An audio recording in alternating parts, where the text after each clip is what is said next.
राजस्थान के गांव में रहने वाला एक व्यक्ति हमेशा किसी न किसी समस्या से परेशान रहता था और इस कारण अपने जीवन से बहुत दुखी था।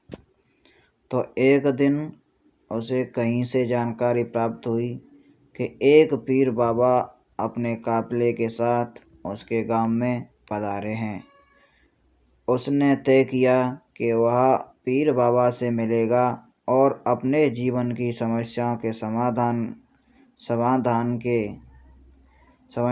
समाधान का उपाय पूछेगा। शाम को वह उस स्थान पर पहुंचा जहां पीर बाबा रुके हुए थे। कुछ समय प्रतीक्षा करने के उपरांत उसे पीर बाबा से मिलने का अवसर प्राप्त हो गया और उन्हें प्रणाम कर बोला, बाबा, मैं अपने जीवन में एक के बाद एक आ रही समस्या से बहुत परेशान हूँ। तो एक से छुटकारा मिलता नहीं कि दूसरे सामने खड़ी हो जाती है। घर की समस्या, काम की समस्या, स्वास्थ्य की समस्या और जाने कितनी ही समस्याएं। ऐसा लगता है कि मेरा पूरा जीवन समस्याओं से घिरा हुआ है।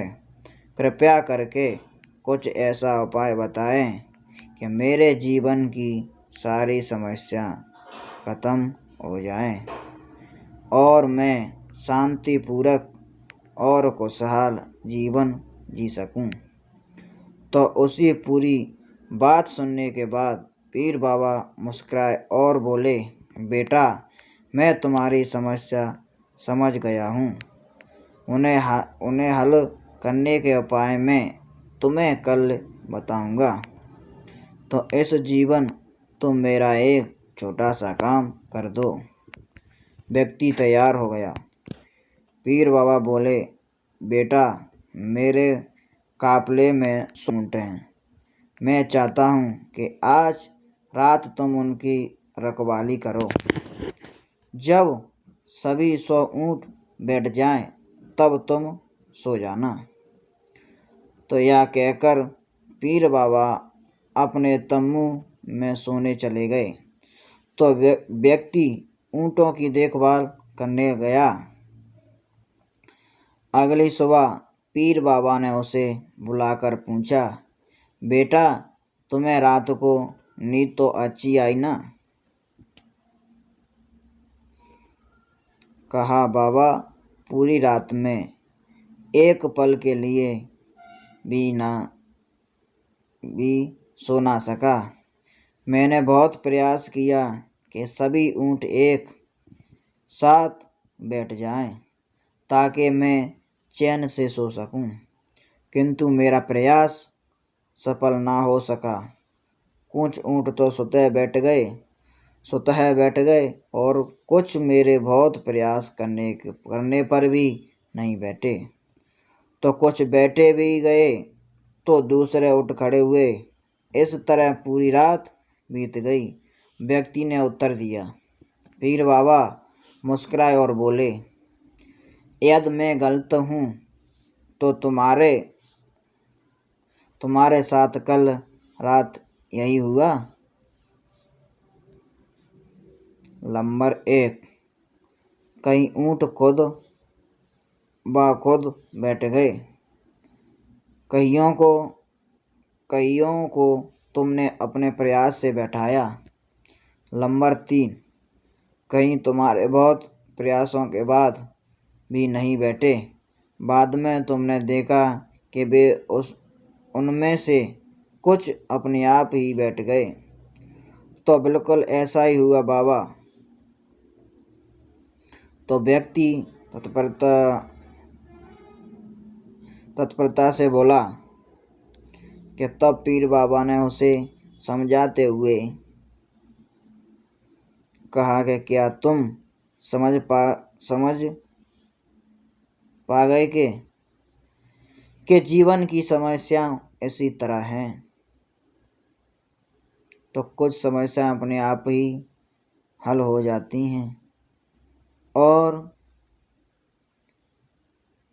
कुछ प्रयास करने के बाद हल होती हैं, कुछ प्रयास करने के बाद भी हल नहीं होती। उन समस्याओं को समय पर छोड़ दो, सही समय आने पर है वे अपने आप ही हल हो जाएंगी। कल रात तुम अनुभव किया होगा कि चाहे तुम कितना भी प्रयास क्यों ना कर लो, तुम एक साथ सारे ऊँटों को नहीं बैठा सकते। तुम एक साथ को बैठते हो तो दूसरा खड़ा हो जाता है, दूसरे को बैठाते हो तो तीसरा खड़ा हो जाता है। जीवन की समस्या इन ऊँटों की तरह ही है कि एक समस्या हल होती नहीं कि दूसरी खड़ी हो जाती है। तो समस्याएं जीवन का हिस्सा है और हमेशा रहेंगी। कभी ये कम है तो कभी ज़्यादा। बदलाव तुम्हें स्वयं में लाना है और हर समय इनमें उलझने रहने के स्थान पर इन्हें एक तरफ रखकर जीवन में आगे बढ़ना है। तो व्यक्ति को पीर बाबा की बात समझ में आ गई और उसने निश्चय किया कि आगे से वह कभी अपनी समस्याओं को खुद पर हावी होने नहीं देगा। चाहे दुख हो या दुखी, जीवन में आगे बढ़ता जाएगा। दोस्तों, हमारी इस कहानी से आपको क्या समझ में आया और क्या समझी? तो दोस्तों, जीवन में कभी दुखी को लेकर चिंता ना करें, जीवन में दुख आता रहता है। यह दोस्तों, राम राम, जय हिंद।